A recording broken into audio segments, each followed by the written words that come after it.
और हमारे अंदर इंटेलिजेंस का भंडार है पूरा का पूरा, हम उसको यूज नहीं करते हैं। हर एक के अंदर है, ऐसा नहीं है मेरे अंदर है, आपके अंदर भी है, सबके अंदर है। बस रुक करके हमारे अंदर से आना चाहिए कि नहीं मुझे कुछ करना है। जैसे ही आया तो जवाब मिलने लग गया कि अब मुझे लग करके पढ़ाई करनी है, किसी अच्छे से अच्छे कॉलेज में एडमिशन लेना है और जॉब करनी है, अच्छी से अच्छी जगह पर जॉब करनी है। उसके बाद देखेंगे कि क्या होगा क्या नहीं होगा। There was no other option.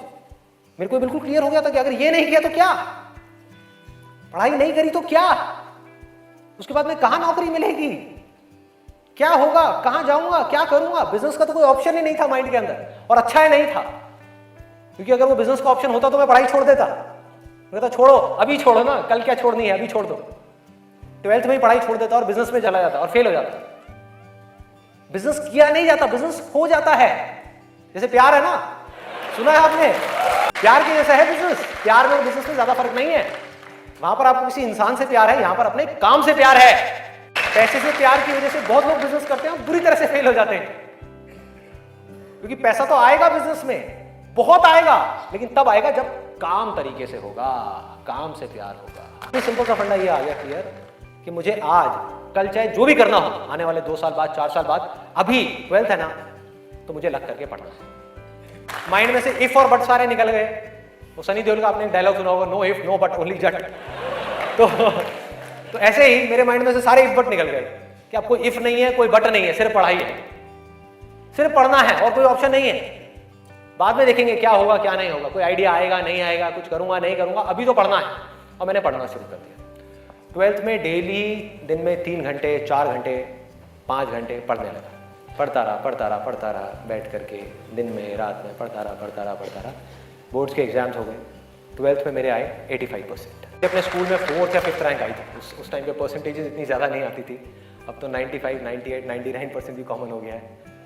अब अगर आप ध्यान से इसको समझने की कोशिश करो, जो चीज़ मैं आपको बोल रहा हूँ वो क्या है कि अगर मैं 12th में बैठ करके सोचता रहता कि मैं ये करूंगा वो करूंगा तो क्या होता, कुछ भी नहीं, क्योंकि जो होना है वो हमको पता ही नहीं है कि हमारे साथ क्या होने वाला है। तो मैं कहीं पर भी स्टक नहीं हुआ अपनी लाइफ में, अटका नहीं, करा किसी काम को कुछ सोच करके, हुआ कुछ और, उसमें से निकला कुछ और, किया कुछ और, बना कुछ और। मेरी इंस्पिरेशन क्या है, वही जो उस समय आई थी 12th स्टैंडर्ड में। वो क्या थी कि मुझे जिंदगी में कुछ करना है, और आज उस बात को करीबन 18 साल हो गए हैं, ये अभी तक गई नहीं है। टैलेंट की अपनी एक लिमिट है, गोल सेटिंग की अपनी एक लिमिट है, मोटिवेशन जो कि बाहर से अंदर की तरफ आ रहा है उसकी एक लिमिट है, लेकिन इंस्पिरेशन जो अंदर से बाहर की तरफ जा रहा है ना, उसकी कोई लिमिट नहीं, वो अंदर से चलती ही रहती है। और आप लोगों को मेरे सेशंस देख करके बातों को रटना नहीं है, बातों को याद नहीं करना, ना याद रखना है, सिर्फ अपने अंदर से इंस्पायर्ड होना, अपने अंदर से उस इंस्पिरेशन को जगाना है। और इंस्पिरेशन क्या है अगर मैं एक लाइन में बोलूं तो, एक लाइन में कि मुझे कुछ करना है। अगर किसी इंसान की लाइफ में कोई इंस्पिरेशन नहीं है, अंदर से कुछ करने का जज्बा नहीं है, इस दुनिया को बदलने का जज्बा नहीं है, किसी के लिए कुछ अच्छा करने का जज्बा नहीं है, कुछ ढंग का करने का जज्बा नहीं है, तो आज नहीं तो कल वो गलत ट्रैक पे चलेगा ही चलेगा, गारंटीड चलेगा ही चलेगा। गलत ट्रैक क्या है, देखो पकड़ो, गलत ट्रैक है मजा, टेम्पररी प्लेजर, जिन चीजों से हमको मिलता है जो आगे जाकर के परमानेंट पेन में कन्वर्ट हो जाता है। मजा जिसके पीछे पूरी दुनिया भाग रही है, अंधी हुई पड़ी है, वो है गलत ट्रैक। जो भी आदमी अपने रास्ते से भटक गया है, जिसके पास जीने की कोई वजह नहीं है, मैं सिर्फ स्टूडेंट्स की बात नहीं कर रहा, कोई भी आदमी, एक बिजनेसमैन है, उसको बहुत पैसा कमाना था, उसने बहुत पैसा कमा लिया, अब क्या करूं, अब क्या करूं, कुछ करने के लिए नहीं है, तो वो क्या करेगा, वो मजे के पीछे जाएगा।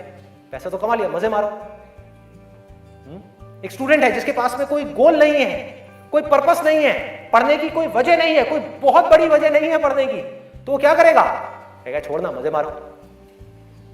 वो मजे अपने आप ही उसको अपनी तरफ खींच लेंगे, उसके माइंड में, उसको पता भी नहीं लगेगा। अब ये मजा क्या है, एक बार इसको देखते हैं, लिस्ट बनाते हैं। सबसे पहला मजा है नशा।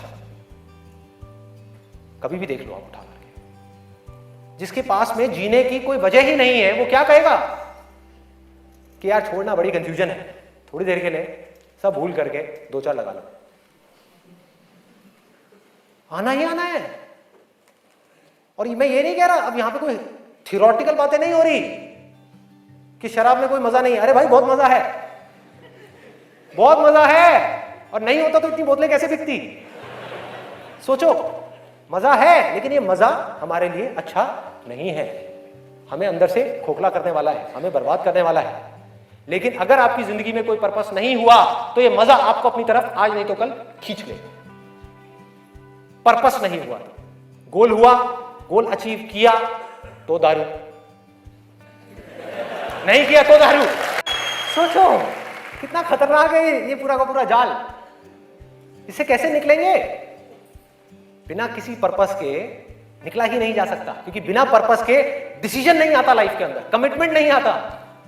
जिसके पास में कुछ जीने की वजह नहीं है, कुछ करने की वजह नहीं है, वो अपने आप से कमिटमेंट क्या करेगा कि मुझे ये काम करना है? जब तक वो कमिटमेंट नहीं करेगा, उसकी माइंड की एनर्जीज क्या करेंगी? इधर उधर भटक जाएंगी, हजार जगह पे चली जाएंगी। कहां जाएंगी? वहीं जाएंगे जहां पर उसको मजा आता है, और कहीं जा ही नहीं सकती। आपका माइंड जिन चीजों में दर्द होता है, जैसे कि पढ़ाई, तो पढ़ाई को माइंड छोड़ देगा।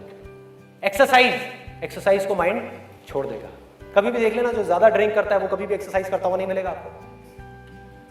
ये सब रियलिटी के ऊपर बेस्ड है, कोई इमेजिनेशन के ऊपर बेस्ड नहीं है। किसी किताब से पढ़ करके मैं ये सब बातें नहीं कर रहा, लाइफ को ऑब्जर्व करके ये सब बातें कर रहा हूं। जो देख रहा हूं वो बोल रहा हूं, सच। चाहे किसी को कड़वा लग रहा है, मीठा लग रहा है, क्या फर्क पड़ता है? मेरा काम है सच बोलना। ये है एक, वो है नशा। और नशा सिर्फ सिगरेट का, शराब का या ड्रग्स का नहीं है। नशे बहुत तरीके के और भी हैं, जिसके ऊपर मैं भी आने वाला हूं। दूसरा कहां ध्यान जाएगा? एक जाएगा नशे के ऊपर, दूसरा मजा कौन सा है जिसके पीछे पूरी की पूरी दुनिया भाग रही है? उसका ध्यान जाएगा सेक्सुअल प्लेजर्स की तरफ। लोग कर क्या रहे हैं? एक स्टूडेंट की लाइफ की एक बहुत बड़ी प्रॉब्लम है जिसके बारे में कोई बात ही नहीं कर रहा, जिसके बारे में कोई बात ही नहीं कर रहा। स्टूडेंट्स की हिम्मत नहीं हो रही है बात बोलने की यहां पर, क्योंकि बहुत सारे और भी लोग बैठे हुए हैं। लेकिन जड़ क्या है प्रॉब्लम की? मैं वो समझ सकता हूं, क्योंकि मैं उस फेज से निकल चुका हूं। समझ सकता हूं कि साइंटिफिकली जब हमारी बॉडी के अंदर हार्मोनल चेंजेस होते हैं तो क्या होता है। इस प्रॉब्लम के बारे में कोई बात ही नहीं कर रहा। पेरेंट्स कह रहे हैं पढ़ो, टीचर्स कह रहे हैं पढ़ो, कोई ये नहीं बता रहा कि यहां से अपना ध्यान कैसे हटाए, आप कैसे रोकोगे। और मैं सिर्फ सेक्सुअल प्लेजर्स उनकी बात नहीं कर रहा जो फिजिकल लेवल पे है, वो तो है ही है, एक मेंटल लेवल पे भी है कि somebody wants to do that, आप रोक नहीं सकते अपने बच्चों को। उनके मोबाइल में, उनके लैपटॉप में, उनके कंप्यूटर में उनको सिर्फ कुछ बटन दबाने हैं, और बटन दबाने के बाद में अपने दिमाग में जो वो चाहे वो कर सकते हैं, उनको कोई नहीं रोक सकता। तो उनको कैसे रोका जाएगा? कैसे रोकेंगे? उससे बड़ी कोई पावर चाहिए उनको रोकने के लिए, बल्कि रोका भी नहीं जा सकता। उस माइंड को जो इधर जा रहा है कोई और डायरेक्शन दी जा सकती है। We can change the direction of the mind। ये पावर इतनी बड़ी है कि इसको कंट्रोल नहीं किया जा सकता, इसको रोका नहीं जा सकता। इसकी डायरेक्शंस को चेंज किया जा सकता है, माइंड की एनर्जीज को कहीं और लगाया जा सकता है। तो ये एक ऐसी पावर है जिसको डिजायर बोलते हैं। है डिजायर ही दोनों तरफ, अगर आप ध्यान से देखो जो भी मैंने अब तक कहा आज के सेशन में, है डिजायर ही। एक है कुछ पॉजिटिव करने का डिजायर, कुछ कंस्ट्रक्टिव करने का डिजायर, कुछ बनने का डिजायर, कुछ करते रहने का डिजायर, अपनी एनर्जी को बढ़ाने का डिजायर।